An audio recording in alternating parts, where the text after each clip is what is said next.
Okay, so welcome to this latest edition of ABNcast. My name's Lee Hayhurst. I am editorial director of Aviation Business News, and we are here in the ABNcast studio, but talking to our interviewee today, all from all across the pond, who's in Dallas. So we'll introduce him in a minute. His name is Chris Gwilliam. He works for Airport Dimensions, and they've just released a new report, 50-page report, looking at airport experience, looking at what the major trends are and what people are looking for from their airports. So, Chris, welcome. Thank you for joining us on ABNcast. Yeah, hey, good morning, Lee. Thanks so much for having me. Let's just be here. Sure, no problem. Let's just kick off with a little bit of introduction to both yourself and to Airport Dimensions. So, what do you do at the business?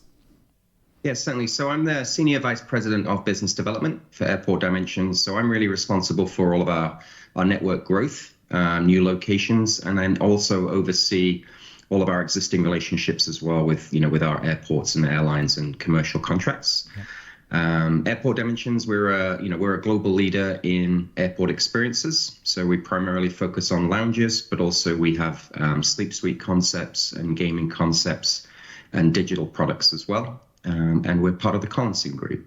So the Collinson is a global leader in travel loyalty and most famous for the Priority Pass membership program. Great. Okay, thanks, Chris. So as I mentioned, this latest report has just come out. It's Airport Experience Research 2024. It's an annual report, is it? So you update it every year?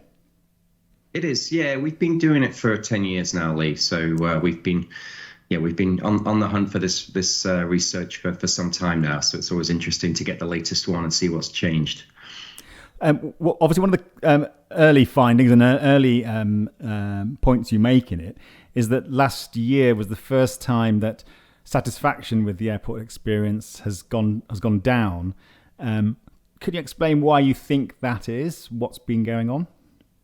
Sure. Yeah, I think one of the big things we're seeing now is obviously the growth in travel, which is a great thing. We're seeing travel in 2023 was the first year, certainly in the US and in many markets, where it was actually above 2019 levels, so pre-COVID.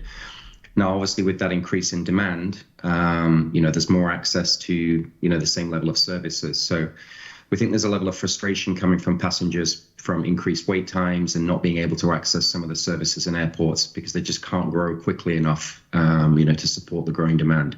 Yeah. So a good problem to have, but a problem nonetheless. Yeah, of course, airports have got that constraint of physical constraint. They can't simply just grow overnight, even if the demand is up. So we'll talk about how they can address that in a moment. But I think one of the points again you make early on in the report is that we're at a pivotal point in airport relationship with travellers. Why is it pivotal? Do you think? Is it because of this increased demand that we're seeing at the minute? It is, and you nailed it, Lee, in the sense that it takes a long time for airports to grow their infrastructure to be able to cope with demand, and so there's a whole master planning and infrastructure process, and so really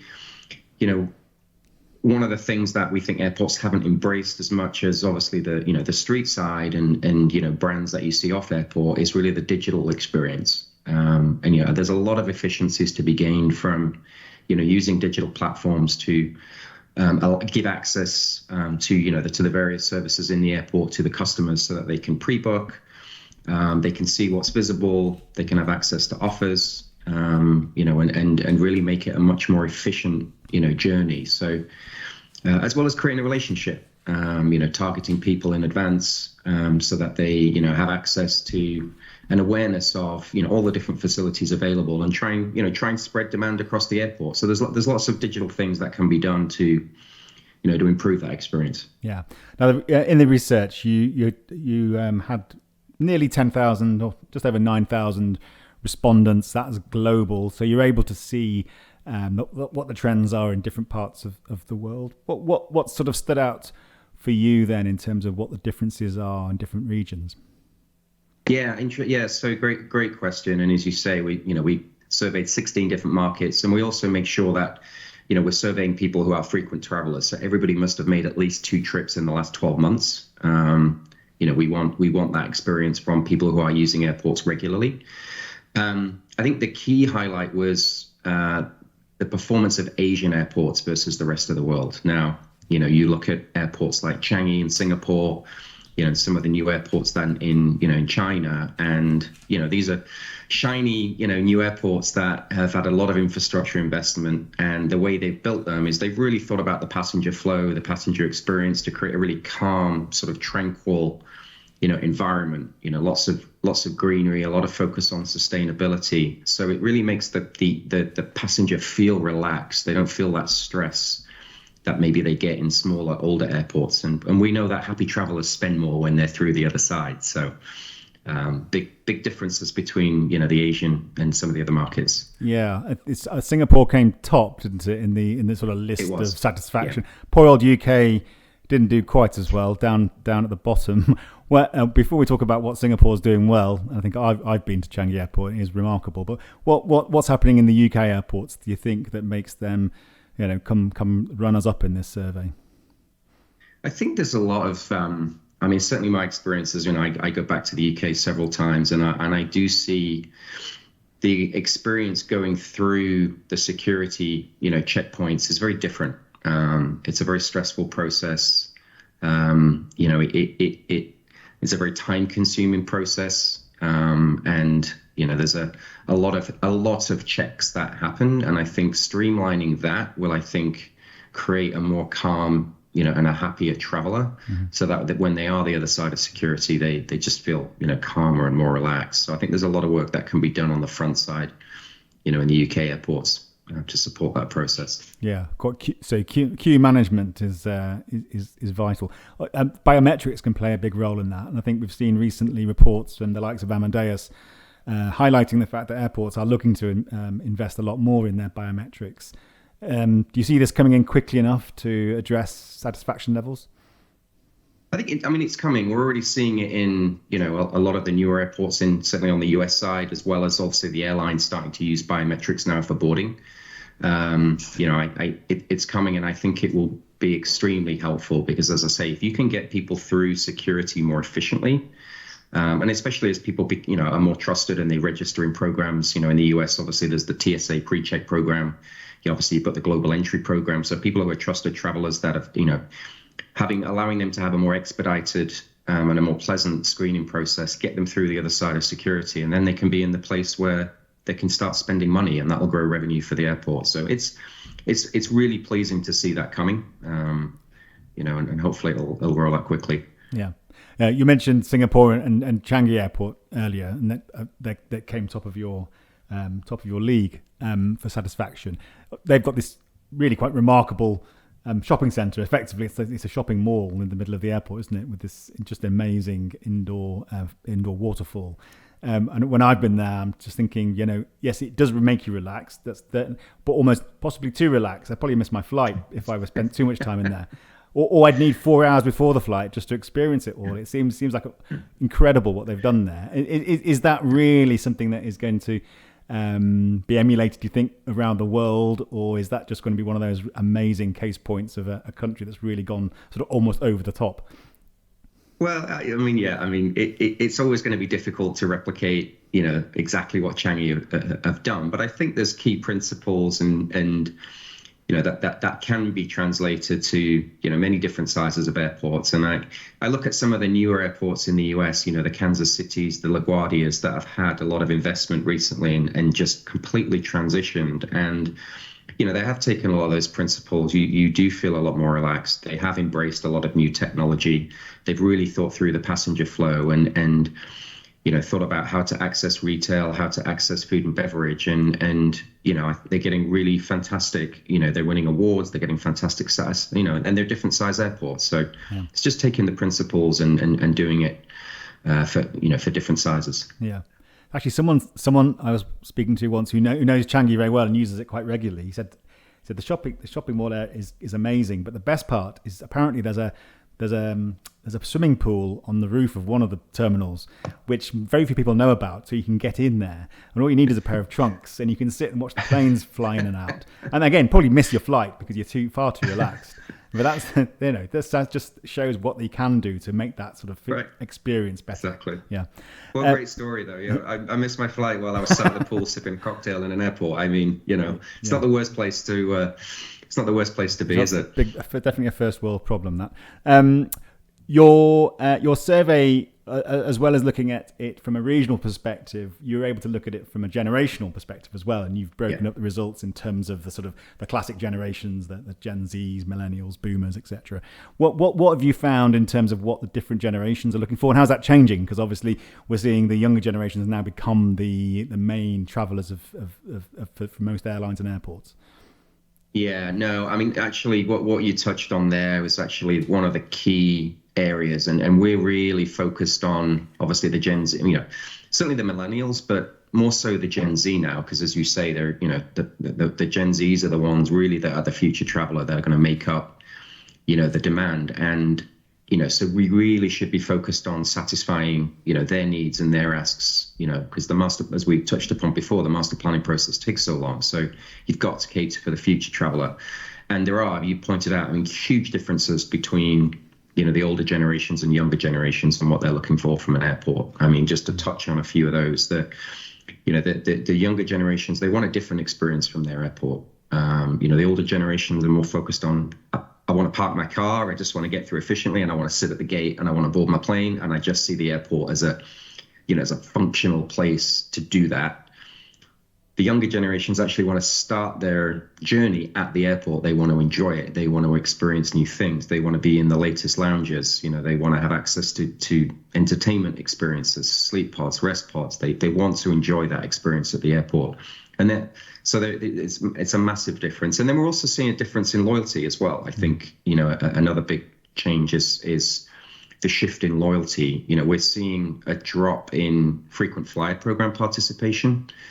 The younger generations choosing more, their loyalty is more tied to their financial institution, who are providing more flexible benefits, certainly still around travel, but give them more flexibility on how they spend that. So loyalty is shifting as well, which is quite an interesting trend. Yeah. Does that younger generation, they just still value things like the lounge experience? If they're looking for an experience in the airport, the lounge is just one of those experiences, but obviously there is retail or other things that you can do in an airport. Are they still thinking the lounge is the place to get that kind of premium experience?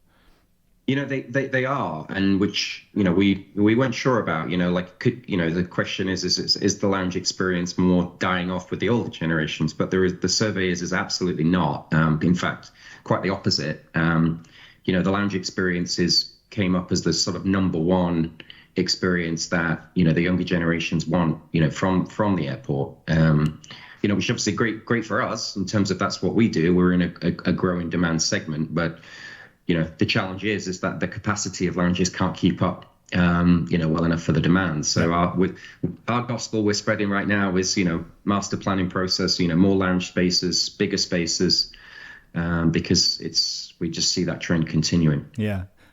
You've experienced. I'm sure you've experienced it where the lounge is so popular, it's so busy, it stops feeling like a premium experience, and you feel like, well, you may as well be down with everybody else where there's more facilities. So there's a management of that, isn't there, from an airport perspective, and they can only add so much space for lounges because it goes back to that physical constraint as well.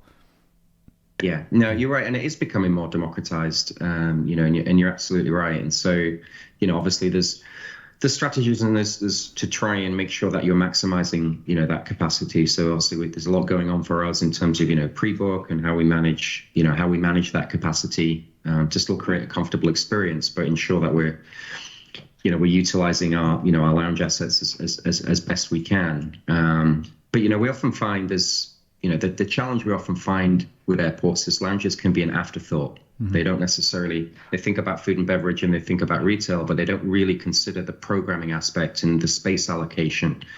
And we know there's a shift in retail. Retail is moving away, and it's going to be experienced in a different form. So we believe there should be a shift in space allocation between those physical experiences that people want versus more of the digital and the experiential side. Mm. And so it's really about thinking about that in the the allocation process. So do you see physical retail taking up less space in the future, physical space, as people shift to a more digital retail experience? Yeah, I think so. I mean, I think what we're seeing now is more of a, it's more of a blend. It's not just necessarily retail, but it's maybe food and beverage. We're starting to see these kind of marketplace, whole concepts coming up that are in really sort of central areas that people can transition from, retail to F&B, as well as obviously experiential concepts. So that, traditionally they've been sort of inline brick and mortar, sort of like lined up next to each other. Whereas once you start to, open it up and allow that sort of more blended hybrid, experience, you can be more space efficient through that type of programming. Yeah. One of the things the report mentions is that younger generation, they want some Instagrammable moments in an airport. Yeah. It's hard to feel that's very high on an airport operator's agenda. It feels a bit frivolous, but actually sometimes you can't underestimate the importance of this kind of thing for the younger generation. What sort of Instagrammable moments do you think they're looking for in an airport? Yeah, great question. You can, and I have seen examples. You can do something very, very tastefully that doesn't take up a lot of space. You look at, LaGuardia is another example. They've put in this beautiful waterfall in the center of their food hall, and you can go there, you can watch it. It's a real sort of interactive touch point, but it doesn't take up a huge amount of space. We're seeing the same thing in lounges as well. We're trying to create sort of like in every single lounge we do, like a unique, like localized area. I take LaGuardia, which we've just opened, for example, and we've done an arcade room in there, which there's a beautiful arcade room sign, there's sort of old style games, and it's a great place for people just to come and, take a picture and post where they're going. So, it's about having some fun in the airport environment as well. As I say, it's taken away from being a functional, sterile place to being a fun place that people engage with and want to be there. I guess a part of this is as flying has become more democratized itself and more amenable with low cost flying, and it's a bit more functional. It's about maybe bringing back the romance of flying again. It used to have that cachet because it was probably so rare and it was a very privileged thing. It's now less so, just because more people are doing it more often. But there's maybe still an ability, still a desire to bring back that kind of sense that you're doing something very special. Yeah, absolutely. The survey revealed this year, our travelers said they're going to travel 8% more than last year. That is a huge, number. Just last night I was reading an article from, the Delta, United, and Alaska have just posted their Q1, 2024 results, which have all exceeded their expectations. And it's been traditionally Q1 is a lower quarter, because obviously January, February, March, it's winter. People aren't traveling as much after all the holidays, but, great, impressive results that have exceeded their expectations. So, I think the key message here is, and we're seeing it in airport, in demand forecast reports, demand is expected to grow. There's no question about it. COVID taught us one thing. As soon as people could, they were back flying, they were traveling. And so, it's looking for, as you say, those really thinking about now, and as I say, it's a new traveler, it's a modern traveler, so it's really thinking about what that new traveler wants from their airport experiences and catering for that, because it's a different traveler coming through the airport. Yeah. Well, one thing we saw quite clearly when travel came back post-COVID was just the amount of issues not having enough people to provide the services in an airport that was necessary for the demand. We've talked about how technology can ease that by automating certain things, by reducing queue times, etc. But it'd be interesting to know what you think people are looking for, travelers are looking for from the people they interact with in these airports. Everyone wants better customer experience. I guess they want access to information in real time and so on. So how is that changing the role of the people? Is there a diminished role for people in airports, or is it just changing because of the technology that's coming in? Yeah, it's a really great question. I think it's about, giving passengers the flexibility to enjoy, and access that in the way that they want to do it, right? And so I think there's always going to be a strong role for hospitality and service, in an airport, because it can be an alien environment for people. And, some airports do it fantastically well. I mean, Phoenix is a great example of where they have, hosts who are there and they're just there to help you and support you. And they're just super friendly. I mean, they describe themselves as America's friendliest airport, and they've really doubled down on the service. As we're seeing now in some of the modern airports, like providing access to people to access things digitally, as we talked about earlier. So people can pre-book, they can order retail, they can order food and beverage. That's helpful for, the employees as well, because they have orders coming through, and it's not just about managing the lines on the demand, which can be quite stressful, and then having pickup areas. So it's really about blending, the both of those elements, but really embracing the digital side, because that's the bit that airports have been slow to pick up on. I mean, a great example of something that, we've been doing is in LAX, with our digital programs. And we've been targeting both travelers with advanced offers, but also we've been making that available to employees as well. So employees can benefit from discounts. They can order in advance, so they're getting cheaper food. They're not like standing in the line, clogging the lines up. And, they've really been embracing that. So the employee experience is incredibly important. I guess one of the big challenge for an airport is that customers, your experience of an airport, your satisfaction having used one, can often come down to factors that you don't really have much control over. So there's things like the baggage, if your bag goes missing, and it's how that is dealt with. So that's very much behind the scenes functionality. We've mentioned that the lines to get through security, again, that's not really something an airport can control. That's almost always another organization that sort of manages that. So how do airports, they put all this time and effort into making the sort of the stuff they can control a better experience. How can they make sure that these areas are also sort of enhancing the experience, or at least not damaging all the hard work they put in the bits they can control? Yeah, no, it's a really good, and I think, look, there are things like when you take the security, for example, like having access to like a fast track, more premium security is something that, came up as a really high, demand from travelers. And I think for airports, it's looking at the things that they can control, like how do they improve that? One of the trends that we saw is like people wanting a more premium experience. And again, we go back to sort of loyalty and frequent travelers. Airports traditionally, it's been a very much a leveled experience. Like everybody gets access to the same services, no matter how many times a year you fly, right? Well, if I'm in a hotel membership program and I'm a top tier, well, guess what? I get access to certain special things that maybe somebody who only uses that hotel once a year doesn't get access to. So how do you embrace that type of thing and give them preferential parking or preferential security access, or maybe, discounts off the retail food and beverage program to really look after your loyal, more frequent travelers? And so there's lots of things that, that airports can do that's within their control to improve that. Yeah. We're nearly run out of time. That's gone very quickly, but just a final thought looking ahead. Next year's research, you'll conduct it again. You maybe ask some different questions, but looking into the future, maybe beyond next year, into the next 5 or 10 years. Are you an optimist? Do you think things will continue to improve? Do you think the airports have that ability to invest in the technologies and the people to provide an ever better experience for customers? Yeah, I mean, am I an optimist? Yes, absolutely. I mean, I go back to, look, travel is growing.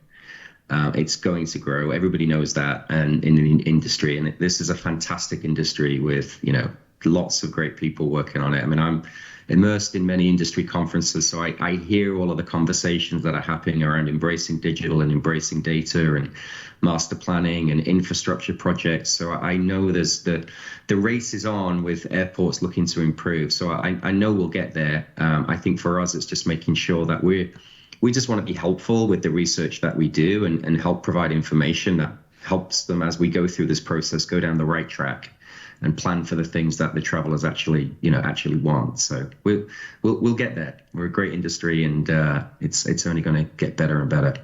Yeah, well, let's hope so. We're looking forward to our next flight out of Heathrow, so we'll definitely test out the airport experience and hopefully experience something better than the UK being at the bottom of the league table. I'm sure we will.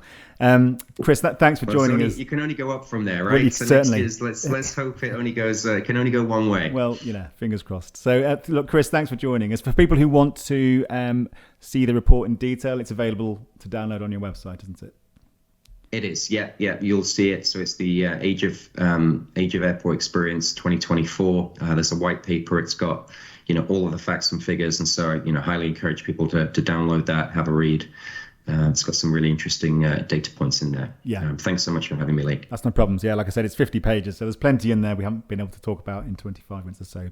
But Chris, again, thanks for joining us. Absolute pleasure. Thanks for having me, Lee. And we'll see you around soon. Thanks very much. Cheers. Yeah, take care. Thanks.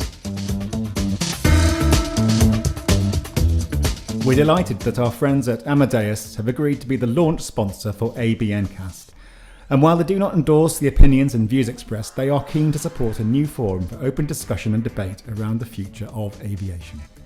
Amadeus's technology powers the global travel and tourism industry, inspiring more open ways of working, more connected ways of thinking, always with an eye on how the industry can evolve, on how the travel industry can better serve travellers, bring people together, explore new experiences, and do business. Travel should be meaningful and personal, and it must be centred around the traveller, which is why Amadeus is investing to create their technology to put more power into people's hands.